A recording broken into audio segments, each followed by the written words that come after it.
शिक्षक भर्ती परीक्षा की करते हैं। इस दौरान डोमिसाइल पॉलिसी लागू करने की खूब चर्चा हुई थी। अभ्यर्थियों ने आंदोलन भी किया था और अब जो जानकारी मिल रही है वो चौंकाने वाली है। टीआरई 3 में एक कैटेगरी ऐसी भी है जिसमें 75% बाहरी यानी दूसरे राज्यों के उम्मीदवार हैं। अभ्यर्थी तो सवाल उठा ही रहे हैं, विपक्ष को भी सरकार को घेरने का मौका मिल गया है। बिहार लोक सेवा आयोग की शिक्षक भर्ती परीक्षा में डोमिसाइल बड़ा मुद्दा बना था।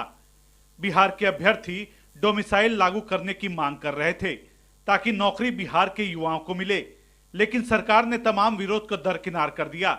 साल 2020 में बिहार सरकार ने डोमिसाइल पॉलिसी लागू की थी, लेकिन जून 2023 में इसे हटा दिया। बहाली के बाद सूचना के अधिकार के तहत मिली जानकारी से आंकड़े साफ हैं कि बिहार में दूसरे राज्यों खासकर उत्तर प्रदेश के अभ्यर्थियों का सिलेक्शन हुआ है। टीआरई 3 की बात करें तो क्लास 1 से 5 के लिए हुई बहाली में 165 अभ्यर्थियों का सिलेक्शन हुआ, जिसमें बिहार के सिर्फ 44 अभ्यर्थी हैं, जबकि 121 दूसरे राज्यों के हैं। अब सवाल उठाए जा रहे हैं कि डोमिसाइल क्यों हटाया गया और किस नियम के तहत आरक्षित कोटि में दूसरे राज्यों के अभ्यर्थियों का सिलेक्शन हुआ। ये दिव्यांग कोटे का जो आरटीआई मामला आया है कि 74% अदर स्टेट का और ये 24% बिहार के ही रिजल्ट हुआ।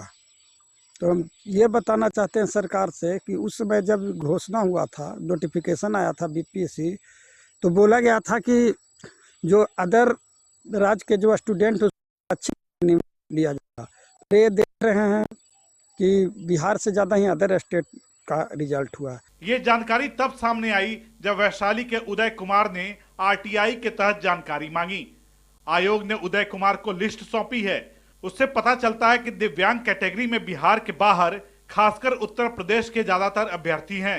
जानकारी के मुताबिक टीआरई 3.0 में क्लास 1 से 5 के लिए बिहार के 800 दिव्यांग अभ्यर्थियों ने आवेदन दिया, जिनमें से 44 का सिलेक्शन हुआ, जबकि दूसरे राज्यों के 538 अभ्यर्थियों में से 121 सफल हुए। इनमें सबसे ज्यादा 115 अभ्यर्थी उत्तर प्रदेश के हैं। इसके अलावा मध्य प्रदेश के 4, पश्चिम बंगाल और राजस्थान के एक अभ्यर्थी हैं। इससे पहले टीआरई 1 और टीआरई 2 में भी बड़ी संख्या में दूसरे राज्यों के अभ्यर्थियों का सिलेक्शन हुआ। इसे लेकर विपक्ष सवाल उठा रहा है तो सत्ता पक्ष बचाव की मुद्रा में दिख रहा है। बेरोजगारी के आलम में दूसरे प्रदेशों में पलायन कर रहे हैं, लेकिन बिहार के लिए, अब बिहार के नौजवानों के लिए नीतीश जी और नीतीश जी के सरकार की कोई सोच नहीं है, यह स्पष्ट रूप से दिखता है।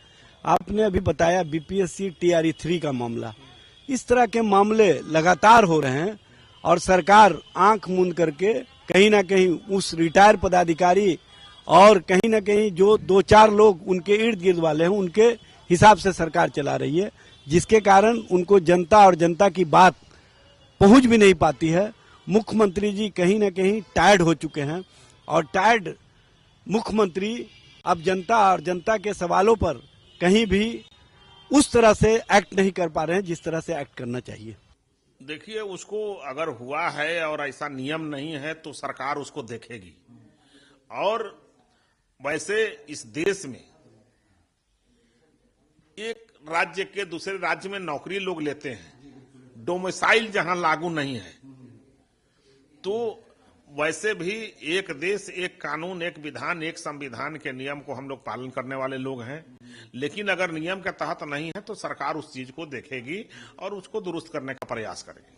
साफ है, डोमिसाइल लागू नहीं होने का नुकसान बिहार के युवाओं को हुआ, जिन्होंने बहाली के लिए लंबा इंतजार किया और उसके लिए जी तोड़ मेहनत भी की। बिहार लोक सेवा आयोग यानी बीपीएससी ने शिक्षक भर्ती फेज 3 के सभी विषयों के परिणाम की घोषणा कर दी है। सभी कैटेगरी के रिजल्ट आ चुके हैं, लेकिन क्लास 1 से 5 में दिव्यांग कैटेगरी को लेकर आरटीआई के जरिए एक महत्वपूर्ण और एक चौंकाने वाला खुलासा हुआ है। खुलासा ये हुआ है कि दिव्यांग कैटेगरी में बिहार से ज्यादा उत्तर प्रदेश और दूसरे राज्यों के अभ्यर्थियों का चयन हुआ है। उसमें भी सबसे ज्यादा उत्तर प्रदेश के अभ्यर्थी चयनित हुए हैं। सवाल ये खड़ा होता है कि बिहार की बेरोजगारी दूर की जा रही है या फिर उत्तर प्रदेश सहित दूसरे राज्यों की बेरोजगारी और बेगारी दूर की जा रही है। कैमरा पर्सन राजेश के साथ प्रीतम कुमार, कशिश न्यूज पटना।